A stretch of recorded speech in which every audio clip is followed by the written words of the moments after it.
Great to have you with us. Just tell us in your own words what you witnessed tonight there.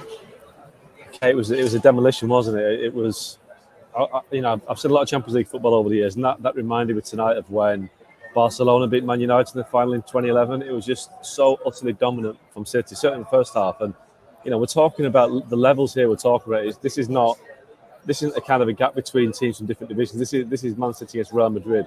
Real Madrid, the champions of Europe, one of the best teams in the world, and City absolutely tore them apart. And I think that the key for me in the first half was that, and even in the second half, but certainly in the first half, that every City player dominated his opponent.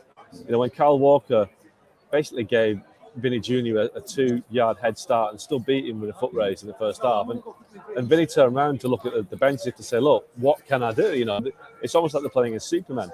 And that was what Man United experienced in 2011 against Barcelona. I spoke to players at the time who played for United saying we just couldn't get anywhere near them. And it was the same tonight, that Real just couldn't get anywhere near this Man City team. So, the final against Inter, it's a 90-minute game. Anything can happen, but Inter are going to have to put on the game of their lives to get anywhere near to Man City. Man City are the best team in the world right now. And I don't even think winning the Champions League will change that. They're the best team in the world, and the Champions League is almost like just a kind of an additional note. They'll probably win it, but they're so far ahead of Madrid tonight. It was scary. I was already going to ask you that question, so you've just answered it for me. We've not really talked too much, though, Mark, about Bernardo Silva just yet. Big man of the match tonight. Tell us about his performance. Yeah, I mean, look, I think his performance was made by Kevin De Bruyne. I thought De Bruyne just, when De Bruyne plays well, City play well, and De Bruyne picked him out, certainly for the first goal with an incredible pass. And Bernardo is one of those players that doesn't often get the credit he deserves at City, but he's an attacking player, he's a forward, he's a wide player, but he works so hard. It's what he does defensively for his team that makes a lot of the difference. And every summer we hear that he wants to get away, he wants to go to Spain, but City is a key player for City. And tonight he really claimed the spotlight. When Haaland was getting chances and not taking them, Bernardo steps up and made the difference, because when it was at 0-0, it was a tight game, but Bernardo showed his quality. You look at him and he's about 5'6", he's skinny, the shirt doesn't fit him. You think, how can he, perform in a team of, it's giants these days? But he's a bit like the Barcelona players of old, of Pep's great Barca team. Small, a great tactical player, great technically. And, he just took his chances brilliantly. So a big night for Bernardo. One of the players that, again, doesn't get the credit he deserves, but a top player. Yeah, we're talking about common denominators as well, Janusz. Pep Guardiola making a team the best team in the world right now. Would you agree with that? Yeah, absolutely. I think we've been here on record. Mark said it well. I think it's important to win that. It's not just a footnote to win the Champions League, because yes, with that squad, I think he's due. I think they absolutely deserve it. As I've said, I think it may have been a great learning experience to what happened to Manchester City against Real Madrid last season, because sometimes you grow through that. And even though you have those great players, I think they remember some of that stuff, and Pep Guardiola has reminded them. But the way he's been able to make them play at the most important part of the season, not just in the Premier League, but in this competition, obviously Manchester United still to come. I'm going to stop short of calling them a team of destiny, because it's not like there's some sort of underdog. But I think we take it for granted, even with teams that have great players and spend a lot of money on players, those missing pieces. And I think Erling Haaland, even today, while missing those important chances, was a great piece, because, he occupies one or two players. And if you look at the first two goals, how open Bernardo Silva was on them in that part of the pitch, some of that is because of that presence of Erling Haaland. His physicality, one or two players always kind of, you have to know where he is, don't you? Right. So anyway, I think everybody knows how I feel about Pep Guardiola. It's not done and dusted. The biggest game is still ahead of them. They've been in the final before, haven't they? Yes, they have been in a final before. It's obviously, we know how that went, but there is a sense with Pep Guardiola. We could even see it in the game tonight, Alex, that even after that first goal, Pep Guardiola was so excited, so delighted. And I know there was that little argument, we'll call it, between himself and Kevin De Bruyne, but that just shows you that he was not about to let his side drop focus at any point in this game. It felt, watching Pep Guardiola tonight, that even he knew from the start that this was different for his side and it was going to be a different outcome altogether. And we know how big this is for Pep. We know how big, even though he's tried to play it down, he tried to play it down pre-match, saying that my legacy is already in place, whatever happens now in the Champions League. We know how significant it would be for him to take City to win the Champions League title. We know what a big deal it is for Pep Guardiola going up against Real Madrid as well. It's no exaggeration to say that Guardiola is really one of the most hated men in Madrid in many ways. He could not be more unpopular with Real Madrid fans for all sorts of reasons. And so, yeah, what a huge night for him, and what a vindication, really. I'm sure Pep will have thoroughly enjoyed tonight's performance. Yeah, he said, didn't he, before the game, this is one of the most important games since I've been here. And it was hard to disagree with him. We've had a viewer question, Mark. Maybe you can give us some insight on it. Any chance Pep leaves Man City if they win the treble? Well, I mean, there's always a chance, and I guess that would be his mission accomplished, wouldn't it? But first of all, where would he go? That he would get the same sort of backing and support that he gets at Man City? Nowhere. And if you get your mission accomplished, then you're probably thinking, well, this team can dominate for another 2, 3, 4 years, and with all the resources that they've got, why not try and do what he couldn't do at Barcelona and retain the Champions League? Sorry, hasn't won it yet, but if he wins it, build on it and win it 2 or 3 times like Zidane did at Real Madrid. There'll always be a challenge for Guardiola, and at Man City, he's at a place where he'll be given all the backing he needs to achieve that. But just one thing that I'll pick up what Alex said then about how Pep felt this, the importance of this game. I thought one really important, noticeable thing both here and at the Bernabeu, Pep wore a suit, and Pep never wears a suit. Pep's always like Mr. Casual. He puts his trainers on, his scruffy t-shirt. It's almost like, yeah, I'm Pep. I'm relaxed, but he showed the importance of. He stood against Ancelotti, who's like the absolute godfather in terms of the Champions League. Carlo's got his suit on. He looks the man, and I just wonder whether Pep just thought, maybe subconsciously, I need to match up to Carlo. I need to be authoritative. I need to be the guy that wears a suit to project the importance of this game. Maybe I'm making too much of it, I don't know. But Pep never wears a suit, and he had his blazer on tonight, as he did in Madrid. So maybe he was overthinking his dress sense tonight rather than his team.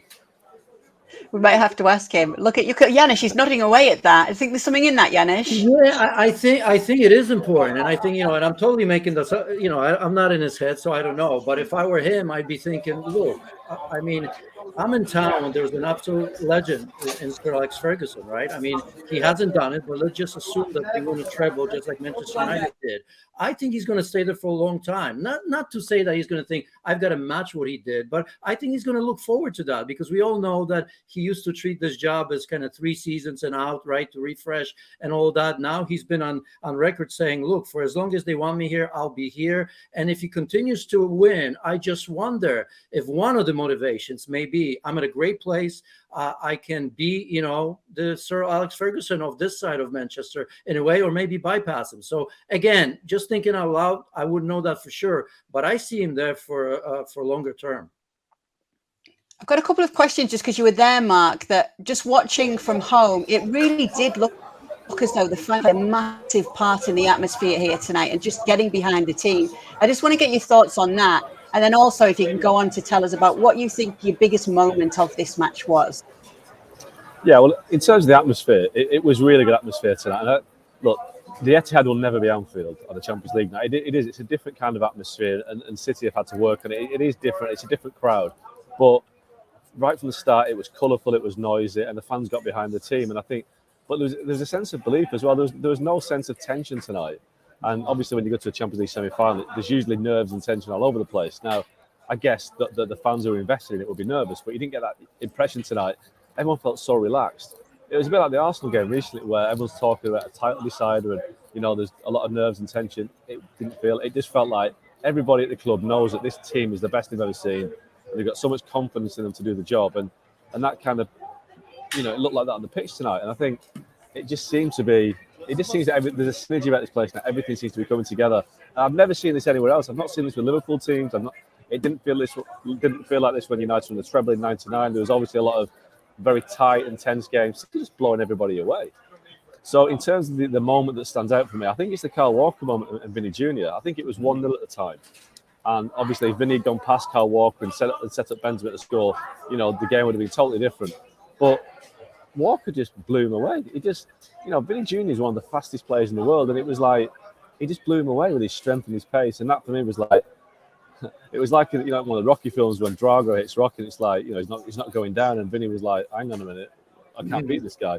So that for me was the moment when it was like Real knew they couldn't win.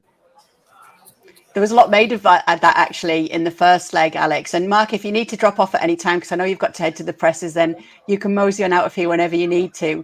But Alex, there was a lot made of it after the first leg when after the game, Kyle Walker and Vinny had that little high five and a hug.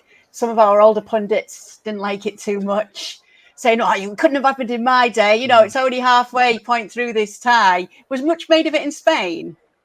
Yeah, people liked it. I think people saw it here as kind of a gesture of mutual respect, and two players who've had a really good battle kind of acknowledging that. I thought it was quite a nice thing. I mean, it was also quite nice that because we've seen in La Liga often this season, this sort of weird atmosphere around Vinicius Jr. clashing with opposition players and referees and fans, and there's been real kind of tension around him.